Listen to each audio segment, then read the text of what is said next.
मुंबईमध्ये आणि महाराष्ट्रामध्ये विशेषतः मुंबईमध्ये कोरोना नियंत्रणासाठी जी लढाई लढतो आहोत त्या लढ्याचं कौतुक केलेलं आहे। ही एक विशेष बाब आहे जी मला आपल्याबरोबर नक्कीच शेअर करायला आवडेल, किंबहुना आपल्याला ह्याची माहिती मिळालेलीच आहे। पण हे एकटे आपल्या यंत्रणेचं यश नाही। जर आपला सहभाग आणि आपलं सहकार्य या लढ्यामध्ये मिळालं नाही तर आपण हा लढा यशस्वी तर सोडाच, लढूच शकणार नाही।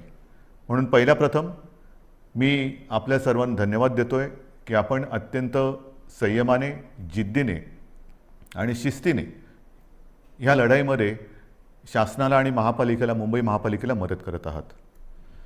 दुसरा विषय आहे त्याच्यावरती मी बोलणारच आहे, पण आपल्या भेटीला आलोच आहे तर कोरोनाच्या बाबतीत थोडीशी माहिती देणं हे मला आवश्यक वाटतंच। आपल्याला ही कल्पना आहे की आपण जे काही निर्बंध गेल्या काही दिवसापासून लावलेले आहेत त्या बाबतीत मी गेल्या वेळेला बोललो होतो की एक गोष्ट नक्की की रुग्णसंख्या जी काही झपाट्याने वाढत होती ती रुग्णवाढ आता किंचित थांबले नव्हे, ती आता थोडी थोडी थोडी खाली यायला लागलेली आहे। आता खरं आपण एका धोक्याच्या वळणावरती उभे आहोत। कदाचित आपल्याला असं वाटेल की आता ही लढाई आपण जिंकतो आहोत, नाही, अजिबात नाही। अजूनही एवढा गाफीलपणा आपल्याला परवडणारा नाही आहे। हां, ही गोष्ट खरी आहे की महाराष्ट्रामधल्या काही जिल्ह्यांमध्ये रुग्णवाढ थोडीशी उतरायला लागलेली आहे, पण त्याचबरोबरीने काही जिल्ह्यांमध्ये रुग्णवाढ थोडीशी व्हायला लागलेली आहे। ही नाही म्हटलं तरी त्या जिल्ह्यांसाठी ही एक धोक्याची घंटा आहे। इतर देशामध्ये काय चाललेले आहे ह्या बातम्या आपण वाचता आहात। आपण निर्बंध लादून म्हणा किंबहुना निर्बंध पाळून म्हणा, एक सुरुवात केली दुसऱ्या लाटेची युद्ध करण्याची। आता इतर राज्य लॉकडाऊन करतायत, काही प्रमाणामध्ये आपल्यासारखेच निर्बंध टाकतायत। ही एक आता नाही म्हटलं तरी कोरोनाच्या लढाईतली आवश्यकता बनलेली आहे। आज मी आपल्याशी बोलताना हे एक दिलासादायक चित्र आपल्याला सांगत असतानाच आणखीन एक बातमी जी आलेली आहे की देशात, जे मी गेल्या वेळेला आपल्याला बोललो होतो आणि आपण त्याची तयारी गेल्या महिन्यापासून करतो आहोत, ते म्हणजे आता केंद्र सरकारच्या विज्ञानविषयक सल्लागारांनी एक इशारा दिलेला आहे की देशामध्ये तिसरी लाट येते आहे, सावध राहा। सावध राहा म्हणजे काय करायचं, तर नवीन काही नाही आहे त्याच गोष्टी आपण काय करतो आहोत, सावध काय राहतो आहोत। मला असं वाटतं की ह्या नेमक्या काळामध्ये आपण काय करतो आहोत ह्याचं एक ज्याला अपडेट म्हणावा तसं तुम्हाला देण्याची गरज आहे। आज आपल्याकडे साधारणतः म्हणजे 25 एप्रिलला आपल्याकडे राज्यात 6,98,000 म्हणजे जवळपास आपण 7 लाखाला पोहोचलो होतो, एवढे सक्रिय रुग्ण होते। आणि 4 मे म्हणजे काल आपल्या राज्यात 6,41,900 इथपर्यंत ही रुग्णवाढ आपण थोपवून ठेवून थोडीशी खाली आणलेली, ही एक नक्कीच दिलासादायक गोष्ट आहे। मात्र जे मी तुम्हाला सांगितलं की रुग्णसंख्या काही जिल्ह्यात घटत असली तरी काही जिल्ह्यात मात्र थोडीशी वाढ होते आहे, त्याच्यावरती आपण लक्ष ठेवून आहोत। आपल्याकडे जी आरोग्य व्यवस्था आहे त्या आरोग्य व्यवस्थेमध्ये आपण नक्कीच वाढ करत चाललेलो आहोत। आपण जवळपास आता आयसोलेशन बेड्स हे 4.5 लाखापर्यंत नेलेले आहेत। जवळपास 1 लाख ऑक्सिजन बेड्स आहेत, 30,000च्या आसपास ICU बेड्स आहेत आणि 12,000च्या आसपास आपल्याकडे व्हेंटिलेटर्स आहेत। थोडक्यात सांगण्याचा मुद्दा काय की ही वाढ आपण करतो आहोत, जिथे जिथे आवश्यकता असेल तिथे आपण ह्या वाढीला म्हणजे वाढीला नाही, रुग्णवाढ थोपवायला, आरोग्य सुविधा वाढीसाठी मंजुरी दिलेली आहे। अगदी न थांबता जिथे जिथे जे जे करणं गरजेचं आहे ते करा असे स्पष्ट निर्देश मी प्रशासनाला दिलेले आहेत। लसीकरणाच्या बाबतीत तीही कल्पना मी आपल्याला दिलेली आहे की साधारणतः 18 ते 44 ह्या वयोगटातील 6 कोटी नागरिकांना आपल्याला लसीकरण करायचं आहे। ती जबाबदारी केंद्राने आपल्यावरती टाकलेली आहे, ती आपण समर्थपणाने घेतलेली आहे। मागे जे बोललो तेच पुन्हा सांगतो की 6 कोटी जनतेला 2 डोस म्हणजे 12 कोटी डोस एक रकमी एका चेकने घेण्याची आपली तयारी आहे। जसजसा लस पुरवठा होईल तसतसा आपण हा आपला लसीकरणाचा वेग जो 5 लाख एका दिवसात आपण करून दाखवलेला आहे तो अगदी 10 लाखापर्यंत पण नेण्याची आपली क्षमता आहे, त्याहूनही अधिक आपण नेऊ शकतो एवढी तयारी आपली झालेली आहे. लसीकरण मी केंद्रावरती आरोप करत नाही, परंतु केंद्राची सुद्धा अडचण आहेच. कारण ज्या प्रमाणामध्ये लसीचं उत्पादन हे आता हळूहळू वाढतं आहे, त्या प्रमाणामध्ये लसीचा पुरवठा आपल्याला होतो आहे. म्हणून तूर्त आपली क्षमता आणि मर्यादा ह्या दोन टोकाच्या गोष्टी झालेल्या आहेत. जसजसा लस पुरवठा वाढेल तसतसं हे लसीकरणसुद्धा आपण वाढवू. मग त्याच्यानंतर ऑक्सिजनच्या बाबतीत सुद्धा मी सांगितलं की साधारणतः रोज 1200 मेट्रिक टन ऑक्सिजन आपण दर दिवशी आपल्या राज्यामध्ये उत्पादित करतो. आज हा जो वापर आहे तो 1700 मेट्रिक टनच्या आसपास झालेला आहे. एवढा रोजचा आपल्याला ऑक्सिजन आज लागतो आहे. किंबहुना कालच आपण पाहिलं असाल की आपण केंद्राला आणखीन एक पत्र दिले आणि आम्हाला 200 मेट्रिक टन अधिक ऑक्सिजन पाहिजे ही मागणी आपण त्यांच्याकडे नोंदवलेली आहे.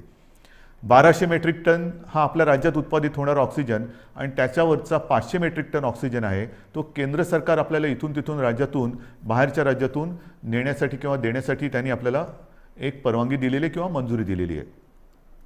हे झालं आजचं चित्र.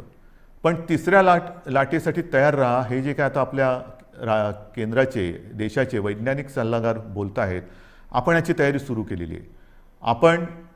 मी गेल्या काही दिवसांमध्ये प्रशासनाला याही सूचना दिलेल्या आहेत की महाराष्ट्र जो आज 1200 मेट्रिक टन ऑक्सिजन रोजचा निर्मिती करतो आहे, ही निर्मिती आपल्याला किमान 3000 मेट्रिक टनापर्यंत न्यायची. किमान म्हणजे 1200च्या पुढे जवळपास 1800 मेट्रिक टन अधिक ऑक्सिजन आपल्याला येत्या काही दिवसात उत्पादन केलाच पाहिजे, हा आपला आग्रह आणि आपला कटाक्ष आहे. आणि सुरुवात झालेली आहे. मग वेगवेगळ्या प्रकारचे प्लांट्स आहेत, PSA असतील, आणखीन काही असतील. आता आपण 300 PSA मी मागे सांगितलं तुम्हाला प्लांट उभारणीसाठी मंजुरी दिलेली आहे. येत्या काही दिवसामध्ये त्याचीसुद्धा सुरुवात होईल आणि काही ताबडतोबीने सुरू होतील. जसजसा प्लांट लावायला म्हणजे त्याच्या बांधकाम असेल आणखीन काही असेल त्याला जसा वेळ लागतो तेवढा वेळ लागेल आणि लवकरात लवकर ऑक्सिजन मिशन ऑक्सिजन हे त्याला मी नावच दिलेलं आहे, मिशन ऑक्सिजन.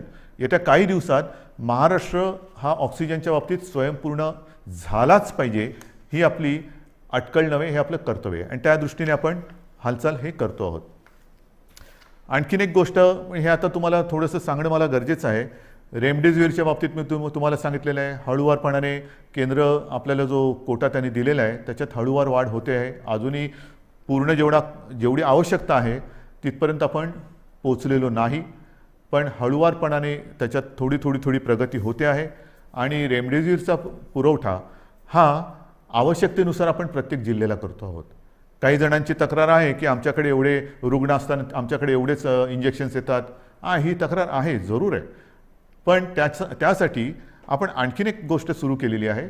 एक काल परवापासून मी जो आपला टास्क फोर्स आहे त्या टास्क फोर्सला आपल्या जसं मुंबई आहे, पुणे आहे, ठाणा आहे, मग कुठे भंडारा असेल, नागपूर असेल, सोलापूर असेल, ह्या तिथल्या जिल्ह्यातील आणि तिथल्या शहरातील जे आपले फॅमिली डॉक्टर्स आपण ज्याला म्हणतो, जो कुटुंबाचा डॉक्टर, त्यांना सगळ्यांना झूम कॉलवरती एकत्रित करून मार्गदर्शन करायला आपण सुरुवात केलेली आहे. काय करायचं, आपल्याकडे रुग्ण आल्यानंतर त्याला कोविड झाला आहे तर घरातल्या घरात म्हणजे आपण म्हणतो ना की आवश्यकता नसेल तर हॉस्पिटलमध्ये येण्याची गरज नाही, पण आवश्यकता असेल तर हॉस्पिटलमध्ये त्वरित आलं पाहिजे. मग हे नेमकं जो काही एक मी म्हणेन फरक आहे तो कसा करायचा. घरी असेल तर घरच्या घरी कोणती औषधे दिली गेली पाहिजेत, कोणती दिली म्हणजे द्यायची गरज नाही आहे किंवा देण्याची गरज नसताना सुद्धा दिली जातात ती टाळली पाहिजे, याचं संपूर्ण मार्गदर्शन आपल्या राज्यातील सर्व वाड्या वस्त्या अगदी गल्ली बोळातले सुद्धा जे आपले चांगले डॉक्टर्स आहेत, अनेक वर्ष जे प्रॅक्टिस करत आहेत आणि त्या वस्तीला एक आधार म्हणून काम करत आहेत, त्या सगळ्यांना सोबत घेऊन आपण पुढे जातो आहोत.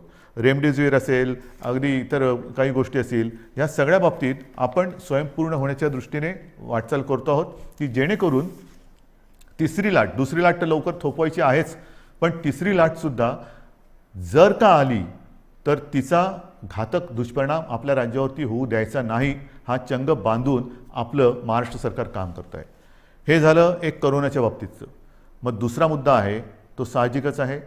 जसा पहिला मुद्दा मी सांगितला की सुप्रीम कोर्टाने आज मुंबई महापालिकेच्या लढाईचं कौतुक केलेलं आहे, तसंच ही लढाई आपण लढत असताना ही जिकराची लढाई आहे, जीवावरती बेतलेलं हे संकट आहे, अगदी देशात हाहाकार झालेला आहे. आणि अशी ही लढाई आपण जिद्दीने लढत असतानाच एक सुप्रीम कोर्टाने आणखीन एक निर्णय दिलेला आहे, तो मात्र थोडासा निराशाजनक आहे. बरोबर आहे, मराठा आरक्षण. मराठा आरक्षणाची ही लढाई आपण न्यायालयाच्या माध्यमातून न्यायालयाकडे आपण न्यायालयात लढत होतो. आपल्याला सर्वांना कल्पना आहे की काही वर्षांपूर्वी आपल्या विधिमंडळामध्ये सर्व पक्षांनी, म्हणजे तेव्हा तर शिवसेना आणि भारतीय जनता पक्षाची युतीच सत्तेमध्ये होती आणि विरोधी पक्ष म्हणजे जे आज आपले सहकारी आहेत काँग्रेस आणि राष्ट्रवादी, ह्या राज्यातील प्रमुख 4 पक्षांनी आणि इतर सर्वांनी एकमुखी एकमताने मराठा समाजाला आरक्षण देण्याचा कायदा पास केला. तो मंजूर केला, मग त्याला आव्हान दिलं गेलं. उच्च न्यायालयामध्ये आपण ही लढाई जिंकलो, त्याला आव्हान दिलं गेलं, मग सर्वोच्च न्यायालयात ही लढाई गेली, सर्वोच्च न्यायालयात ही लढाई आपण लढलो आणि दुर्दैवाने आज हा निराशाजनक निकाल ह्या अगदी लढाईच्या ऐन भरामध्ये आलेला आहे. नेमकं काय झालं? जे काही एक ढोबळमानाने निकाल आलेला आहे, कारण आता निकालपत्र ते आत्ता हाती आलेले, त्याच्यावरती आणखीन डिटेलमध्ये काम सुरू आहे, त्याचा अभ्यास सुरू आहे. पण सर्वानुमते एकमुखाने घेतलेला हा निर्णय सुप्रीम कोर्टाने त्याच्या विरोधात निकाल दिलेला आहे. मग असं कोणीतरी म्हणालं की आम्ही जे उच्च न्यायालयात जिंकलो ते सुप्रीम कोर्टात तुम्ही हरलात, तुम्हाला लढताच आलं नाही. नाही, असं अजिबात नाही आहे. ज्या वकिलांनी आपल्याला उच्च न्यायालयामध्ये विजय प्राप्त करून दिला, बाजू मांडली, यशस्वीपणाने मांडली, तेच वकील त्याच्यात कुठेही बदल न करता किंबहुना त्यांच्यात अधिक काही वकिलांची आपण त्यांना मदत देऊन ही लढाई आपण अत्यंत योग्यपणाने, समर्थपणाने सर्वांचं मत एकत्र घेत आपण ही लढलो आहे. पदरी निराशा आलेली आहे, पण निराश झालो किंबहुना निराश झाला तर तो महाराष्ट्र कसला. मी खास करून मराठा समाजाला एक वेगळ्या दृष्टीने धन्यवाद देतो आहे की त्यांनी फार समंजसपणाने हा निर्णय जो आहे हा ऐकलेला आहे.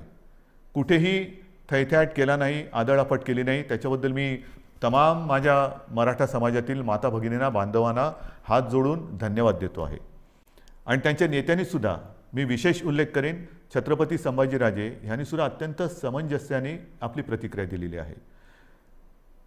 हे दिवस लढाईचे नाही आहेत, निदान आपल्या तरी नाही आहेत, कारण सरकार आणि आपली भूमिका एक आहे.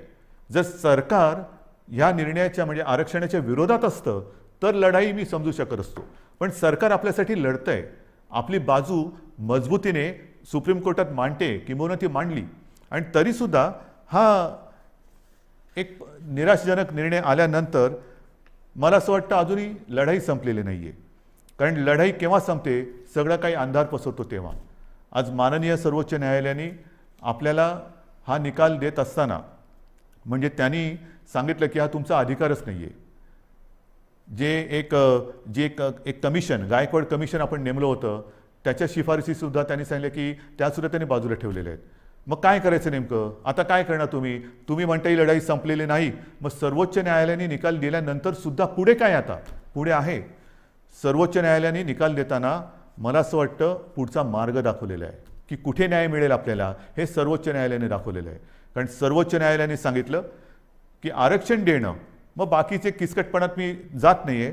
अशोकरावांनी अत्यंत व्यवस्थितपणाने दुपारी पत्रकार परिषद घेऊन एक व्यवस्थित बाजू मांडलेली आहे, कारण त्यांनी या विषयावरती गाढा अभ्यास केलेला आहे.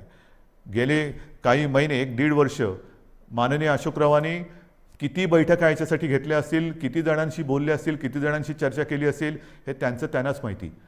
आणि त्यांनी आज दुपारी अत्यंत व्यवस्थित समर्पक शब्दामध्ये जे काही आरोप प्रत्यारोप असतील त्याला उत्तरं दिलेली आहेत आणि आपली बाजूसुद्धा व्यवस्थित मांडलेली आहे, ती आपल्यासमोर आलेली आहे. म्हणून मी ते परत त्याच्यात बोलणार नाही आहे. पण सर्वोच्च न्यायालयाने जे सांगितलं की हा निर्णय घेण्याचा अधिकार हा राज्य सरकारचा नाही, मग कोणाचा आहे? तर हा अधिकार केंद्र सरकारचा आणि माननीय राष्ट्रपतींचा आहे. हा एक मोठा मार्ग त्यांनी दाखवलेला आहे. आणि म्हणून माझी जी पहिली प्रतिक्रिया आपल्यासमोर आलेली आहे त्या प्रतिक्रियेत मी म्हटलं की एका प्रकारे सर्वोच्च न्यायालयाने हा निकाल देताना आपल्याला वेगळं मार्गदर्शन केलेलं आहे की कुठे न्याय मिळेल. त्याच वेळेला मी म्हटलेलं आहे की केंद्र सरकारला म्हणजे माननीय पंतप्रधान आणि माननीय राष्ट्रपती यांना मी हात जोडून विनंती करतो आहे की आता हा अधिकार आपला आहे हे सर्वोच्च न्यायालयाने सांगितलेलं आहे. आपण 370 कलम काश्मीरचं हटवताना जी हिंमत दाखवली तीच हिंमत आणि तीच संवेदनशीलता आम्हाला आत्ता पाहिजे. सर्वोच्च न्यायालयाने यापूर्वी जे 2 निकाल दिले होते ते शहाबानो खटला असेल किंबहुना ॲट्रॉसिटी ॲक्ट असेल, तो सुद्धा केंद्र सरकारने म्हणजे संसदेने आपल्या अधिकाराचा वापर करून बदलला आणि एक संवेदनशीलता दाखवली. मग आता तर सर्वोच्च न्यायालयाने सांगितलेले की हा अधिकार आपला आहे आणि हा अधिकार आपला आहे म्हटल्यानंतर आम्ही सगळेजण एकत्र आहोत. महाराष्ट्रामध्ये ज्या वेळेला हा निर्णय घेतला गेला तेव्हा जे सर्व पक्ष एकत्रित आले होते ते सर्व पक्ष आजसुद्धा एकत्रित आहेत. आम्ही एकमुखी आपल्याला विनंती करतो आहे की आपल्याला जे जे काही सहकार्य आपल्या राज्यातून पाहिजे असेल, आमच्या राज्यातून पाहिजे असेल ते आम्ही करतो आहोत, नक्कीच करू. मात्र आता सहनशीलता ही आहे. माझा मराठा समाज हा सहनशील आहे, कुठेही आतताईपणा त्यांनी केलेला नाही. न्याय हक्कासाठी रस्त्यावरती उतरला, तो सुद्धा शांततेने उतरला. अशा ह्या समाजाचा लढवय्या शेतकरी सगळं मी आपलं वर्णन केलेलं आहे. ह्या समाजाला न्याय देण्यासाठी आता केंद्र सरकारने जास्त वेळ न लावता निर्णय घ्यावा. मी आपल्या माध्यमातून माननीय राष्ट्रपतींना आणि माननीय पंतप्रधानांना विनंती करतोच आहे, पण उद्या अधिकृत पत्रसुद्धा मी त्यांना देतो आहे. जर का आणखीन आम्हाला तिकडे येऊन भेटण्याची आवश्यकता असेल तर तीही आम्ही करायची तयारी आहे. आणि ही एक मागणी आम्ही करत असताना सर्वोच्च न्यायालयाच्या निकालाची प्रत ही आत्ता संध्याकाळी उशिरा प्राप्त झालेली आहे. त्याचासुद्धा अभ्यास आपल्या ज्येष्ठ विधिज्ञांकडून सुरू आहे. ज्येष्ठ वकिलांची एक मी म्हणेन फौज, कारण समिती फार छोटा शब्द झाला, फौज ही आपल्यासोबत आहे. त्यांच्यासोबत आजपर्यंतसुद्धा विचारविनिमय केलेला आहे. आता मात्र सर्वोच्च न्यायालयाची ही प्रत प्राप्त झाल्यानंतर त्याचा अभ्यास सुरू झालेला आहे. त्याच्यात आणखीन काही मार्ग दाखवलेत का तेही बघतो. त्याच्यानंतर नेमकं निकालामध्ये म्हटलेलं काय आहे, आपल्या मर्यादा काय आहेत तेही आपण बघतो आहोत. मात्र पुन्हा एकदा मी सांगेन की जो मार्ग सर्वोच्च न्यायालयाने दाखवलेला आहे ह्या निर्णयाच्या बाबतीत केंद्र सरकारच्या अधिकारावरती त्यांनी मी म्हणेन एका अर्थी शिक्कामोर्तबच केलेलं की हा तुमचा अधिकार आहे. आता मला केंद्र सरकारचा अधिकार पाहिजे, कारण आम्ही सर्व पक्ष एकत्र आहोत. मराठा समाज आणि आम्ही आणि माझ्या महाराष्ट्रातले सगळे समाज हे सगळे एकत्र आहोत. ही मागणी केवळ एका समाजाची नाही तर न्याय हक्काची मागणी ही महाराष्ट्राची आहे आणि तिचा अनादर केंद्र सरकार, माननीय पंतप्रधान आणि माननीय राष्ट्रपती करणार नाहीत ही मला खात्री आहे, हा मला आत्मविश्वास आहे. तूर्त मी सर्वांना हेच सांगू इच्छितो की अत्यंत धोक्याच्या वळणावर कोरोनाच्या आपण उभे आहोत. जी शांतता, जो संयम तुम्ही आजपर्यंत दाखवलेला आहात तोच संयम, तीच शांतता यापुढे आपल्याला गरजेची आहे. आता संयम आणि शांतता 2 लढाईसाठी पाहिजे. एक तर कोरोनाविरुद्धची लढाई आणि दुसरी जी कदाचित जी काही समाज विघातक लोक किंवा शक्ती असतात की ते आग लावण्याचा प्रयत्न करतात, तर अशा लोकांच्या भडकवण्याला बळी पडू नका. सरकारवरती विश्वास ठेवा. सरकार पूर्ण ताकदीने, पूर्ण क्षमतेने ही लढाई जिंकल्याशिवाय राहणार नाही आणि तुम्हाला तुमचा न्याय हक्क मिळवून दिल्याशिवाय राहणार नाही. एवढंच एक वचन आपल्याला देतो आणि तूर्त आपली रजा घेतो. जय हिंद, जय महाराष्ट्र.